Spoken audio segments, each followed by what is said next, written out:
After almost 9 years in charge and 7 major trophies, Jurgen Klopp is leaving Liverpool. He has been one of the most transformative managers in the club's history and in English football's modern era. In Part 2, we explore Klopp's confrontational streak with referees, rival managers, and members of the media, and what it reveals about his character. It was, as Jurgen Klopp would later poetically state, the one drop that made the bucket overflow. Liverpool were clinging to a slender 1-0 lead against their old adversaries Manchester City in October 2022, and Mohamed Salah's advances down the flank were halted by a tug from Bernardo Silva, only for no foul to be given. Klopp burst from his technical area, making a beeline for assistant referee Gary Beswick 15 yards away. He did it again shortly afterwards as play continued. The Football Association's subsequent investigation noted aggression in a furious barrage delivered inches from Beswick's face.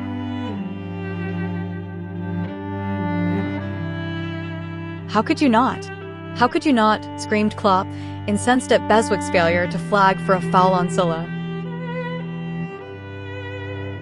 The still images made as many headlines as Liverpool's eventual victory over Pep Guardiola's side at Anfield. The clenched fists and snarling teeth. Even Klopp, quickly finding contrition in the aftermath, would accept he had lost control of his emotions.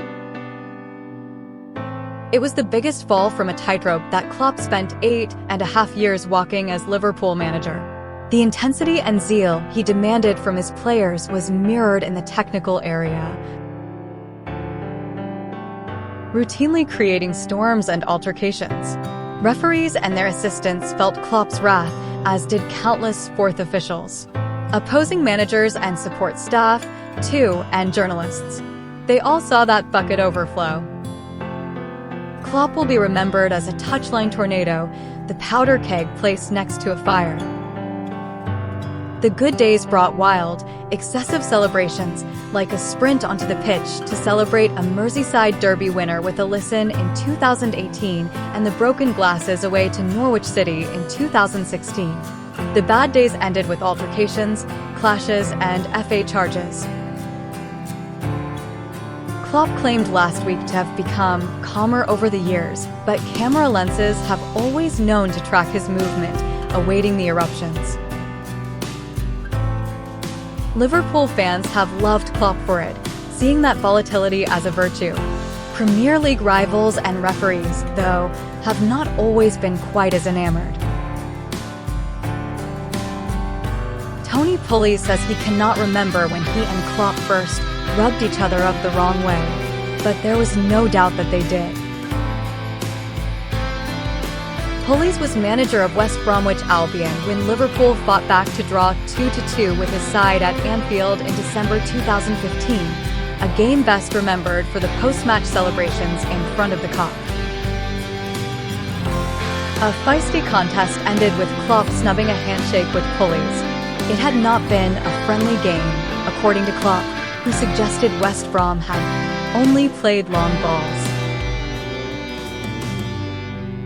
West Brom winger James McLean, not one to run from an argument, responded by calling Klopp a bit of an idiot. There would be an apology from Klopp a few days later, and an insistence the post-match handshake had slipped his mind, saying he had been very emotional. His reaction also opened a window into Klopp's match-day mindset. In that situation, it was not easy to switch on the lamps and switch them off, he said. "We are coaches of different teams, and we say things you never would usually. That's how it is on the pitch." Pulley agrees. "It can be a very lonely place," he tells The Athletic. Very similar to a lot of managers, he would be really engrossed in his world in that moment, doing everything he possibly could to get his team to win. I don't think any manager will go out with preconceived ideas about what's going to happen with the guy next to you. I was never the quietest, but I would be amazed if I did anything differently with him that I'd done to other people. That competitive spirit he's got is part and parcel of being in the job. It's the DNA you need to be successful. Pulis was one of 85 managers Klopp faced during his 9 seasons in the Premier League. Relations have typically been cordial enough down the years, most notably with his closest rival Guardiola, but Klopp's histrionics have attracted friction along the way. Take the ding-dong with Frank Lampard, manager of Chelsea in July 2020, who was heard telling Klopp to F*** off during a lockdown fixture at Anfield. Fair play to Liverpool Football Club, they've won the league, but also don't get too arrogant with it, said Lampard, still stewing after full time.